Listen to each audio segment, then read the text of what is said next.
YCP నేత అంబటి రాంబాబు మీడియాతో మాట్లాడుతున్నారు. ఇప్పుడు లైవ్ చూద్దాం. రైతుల్ని దగా చేస్తున్నారు, రైతుల్ని మోసం చేస్తున్నారు అనేదే మేము చెప్పదలుచుకుంది. దీనిలో వాస్తవాలు ఉన్నాయో లేదో గమనించమని అడుగుతా ఉన్నా. తాత్కాలిక రాజధానో, మరి తాత్కాలికమైన అసెంబ్లీ, తాత్కాలికమైనటువంటి సెక్రటేరియట్, తాత్కాలికమైన హైకోర్టు అని ఖర్చు పెట్టి మళ్ళానేమో పర్మినెంట్ అని మళ్ళీ అంతకన్నా ఎక్కువ ఖర్చు పెట్టి ఏం చేయాలి? అన్ని ప్రజల సొమ్ము బూడిదలో పోస్తావా? అప్పులు తీసుకొస్తావా? అంత అవసరమా ఈ రాష్ట్రానికి? పార్లమెంట్ కన్నా ఎక్కువ ఖర్చు పెట్టాల్సిన అవసరం ఉందా అసెంబ్లీకి, సెక్రటేరియట్కి? తెలంగాణ కన్నా ఎక్కువ ఖర్చు పెట్టాల్సిన అవసరం ఉందా అసెంబ్లీకి, సెక్రటేరియట్కి? అది కూడా అప్పు చేశా. మన దండిగా డబ్బులుంటే అట్టా ఖర్చు పెట్టచ్చు. బర్లా అప్పు చేసి వాడి దగ్గర అడుక్కొచ్చి, వీడి దగ్గర అడుక్కొచ్చి, వడ్డీలు అడుక్కొచ్చి అవన్నీ ఖర్చు పెట్టి దానిలో కమిషన్లు 50% కొట్టేసి అలా తెలియకొడతానండి. 11,000 పెట్టి స్క్వేర్ ఫీట్ కట్టినటువంటి ముఖమేనా సెక్రటేరియట్? మేము చూసాంగా, అసెంబ్లీ కూడా మేము చూసాంగా. 11,000 ఒక్కొక్క స్క్వేర్ ఫీటు. ఎంత కొట్టేసావు నువ్వు నీ అబ్బాయి కలిపి? తెలియదా జనానికి?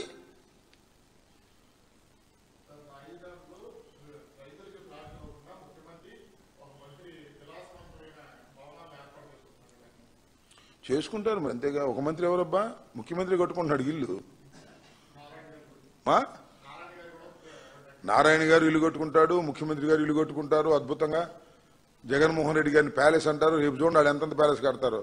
ఇక్కడ ఈయన కూడా కడుతున్నాడు, చూశారుగా మీరు. ఎవరు? ఉప ముఖ్యమంత్రి గారు పెద్ద గోడ కడుతున్నాడు, చూశారా మీరు? ఇప్పుడున్నా చూడనట్టు పోతున్నారేమో రోడ్డు అమ్మట. ప్రభుత్వం ఇద్దప్పుడు అన్ని కట్టేస్తున్నారు. నారాయణ గారు ఇల్లు కట్టేస్తాడు, చంద్రబాబు నాయుడు గారు ఇల్లు కట్టేస్తాడు. ఎన్ని ఎకరాలు చంద్రబాబు నాయుడుకి ఉంది? 5 ఎకరాలు. ఇదేమో తాడేపల్లి ప్యాలెస్ అన్నారు. మరి ఎట్లా ఉంటుందో చూద్దాం. ఇది కొట్టేస్తున్నారు. మరి మన డిప్యూటీ సీఎం గారు పెద్ద గోడ ఎలుగుతుంది అక్కడ. అధికారం ఇంతప్పుడు అన్నీ లేచిపోతాయి. ప్లాట్లు మాత్రం ఎవరు? రైతులు తాము పండించుకున్నటువంటి భూములు, పండించుకుంటున్నటువంటి భూములు ఎకరం 2 ఎకరాలు ఇస్తే రిటర్నబుల్ ప్లాట్స్ ఇస్తామని చెప్పి మోసం చేయటం కాదా? 10 సంవత్సరాల దాకా ఇవ్వలేదే.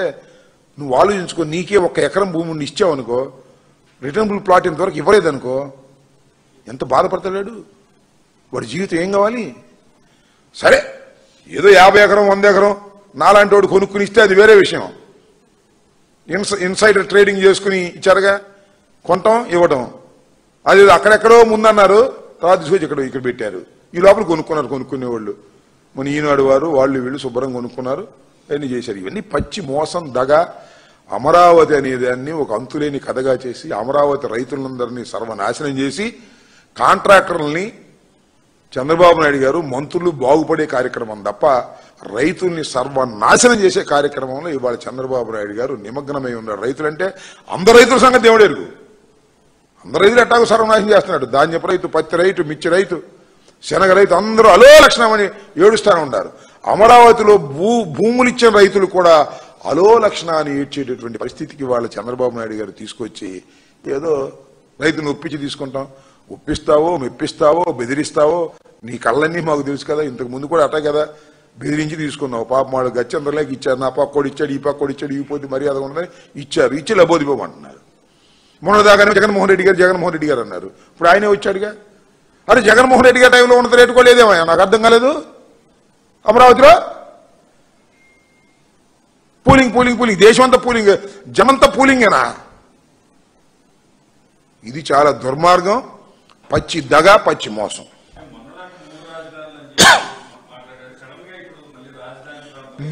మేము 3 రాజధానులని మాట్లాడిన మాట నిజం, దీనిలో ఏమి సందేహం లేదు కదా. చంద్రబాబు నాయుడు గారు 1 రాజధాని అని మాట్లాడిన మాట నిజం. ఆయన వచ్చాడు అధికారంలోకి, 1 రాజధాని చేస్తున్న వ్యవహారం మీద మేము చెబుతున్నాం. మేము 3 రాజధాని చేయమంటలేదు చంద్రబాబుని. ఆయన 1 రాజధాని చెప్పాడు. ఈ రాజధాని అద్భుతం అన్నాడు, ప్రపంచంలోనే ప్రపంచ స్థాయి రాజధాని అన్నాడు. మా కర్మ కాకపోతే ఆంధ్రప్రదేశ్కి ప్రపంచ స్థాయి రాజధాని ఎందుకయ్యా స్వామి? అంటే ఢిల్లీ కన్నా పెద్ద రాజధాని అనమాట, అంతేగా. ఏంటో అంత గొప్ప మనం? నాకు అర్థం కాలేదు. అదే తినడానికి తిండి లేదు, మీసాలకు సంపేంగ నూనెని, రైతులకు గిట్టుబాటు ధర లేదు, సంక్షేమ కార్యక్రమం అమలు చేసే శక్తి లేదు. రాజధాని సింగపూర్ లాంటి రాజధాని, యూకే లాంటి రాజధాని, లండన్ లాంటి రాజధాని ఎందుకంటే మనకి నెత్తినేసి కొట్టుకోనా? నాకు అర్థం కాలేదు. ఏం చేసుకుంటాం? లండన్ లాంటి రాజధాని, సింగపూర్ లాంటి రాజధాని.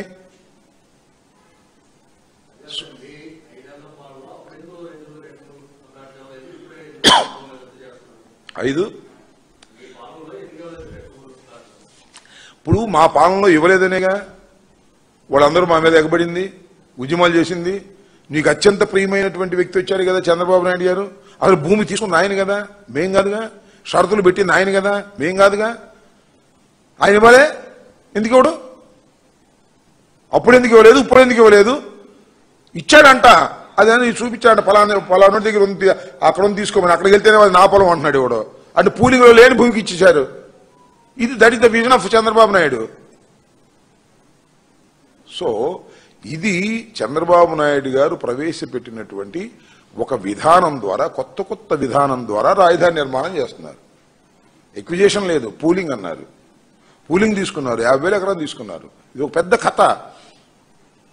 చాలా పెద్ద ఎత్తున మొబిలైజ్ చేశారు. కౌలు ఇస్తామన్నారు, రిటర్నబుల్ ప్లాట్స్ ఇస్తామన్నారు, అద్భుతమైన ప్లాట్స్ తయారు చేసి ఇస్తామన్నారు. ఒక్కొక్క గజం 1,00,000 2 లక్షలు అవుద్దన్నారు. ఏయి అన్ని కలలే తప్ప. రైతులు అంటే పలరించేవాళ్ళే, చీప్ అమ్మంటున్నారు.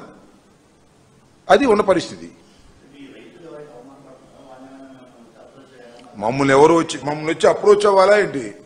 అప్రోచ్ అవసరంలా. ప్రజలు ఏం బాధపడుతున్నారో వాటి గురించి అడ్రస్ చేస్తాం. వాళ్ళే తిరగబడతారు సమయం వచ్చినప్పుడు. కడుపు కాలిందో ఏం చేస్తారు?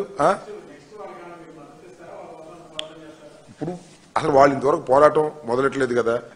వాళ్ళు అసంతృప్తి వ్యక్తం చేస్తున్నారు. వాళ్ళకి మేము జరిగినటువంటి అన్యాయం గురించి మేము చెబుతున్నాం. Chandrababu is a cheater. Chandrababu మిమ్మల్ని మోసం చేస్తాడని నమ్మరు వాళ్ళు. ఇప్పుడు నిదానంగా నమ్ముతారు. తొందర ఏముంది? ఏంటిదని నాకు అర్థం కాల. తాత్కాలికమైన రాజధాని అని అదేని ఇదని 11,000 రూపాయలు స్క్వేర్ ఫీట్ కట్టి డబ్బులు కాజేసే కార్యక్రమం. చంద్రబాబు నాయుడు గారు మేము చెప్పదలుచుకుంది ఏంటంటే, అమరావతి మీద ఆయనకి చిత్తశుద్ధి లేదు, రైతుల పక్షాన చిత్తశుద్ధి లేదు, కేవలం డబ్బులు కాజేయడానికి